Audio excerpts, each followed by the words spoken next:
Dopo l'overturismo e la desertificazione di Venezia, come tutte le altre città, la terza fase è la ricostruzione. Ma quale ricostruzione? Questo non ci viene detto, quindi implicitamente si intende come prima e magari più di prima.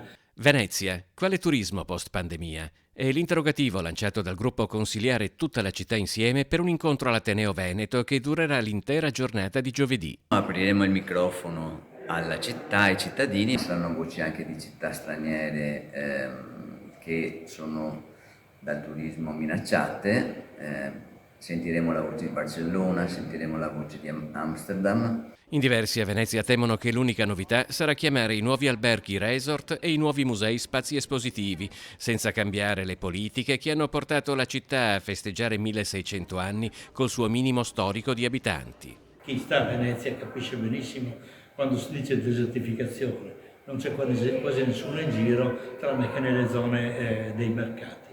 Quindi bisogna riprendere in mano la città e pensare di proiettarla nel futuro con una quantità di abitanti che è da ricostruire. Se Venezia è in caduta libera dal punto di vista demografico, dicono a Tutta la città insieme, bisogna capire quale componente del turismo tenere e proiettare nel futuro e quale frenare, in un piano che non guardi alle prossime elezioni, ma ai prossimi decenni. Un avvio di un percorso diverso, di un turismo veramente sostenibile in città e di un turismo che produca anche lavoro, ma che salvaguardi la residenza, che salvaguardi quelle che sono le attività di una città normale come Venezia dovrebbe essere.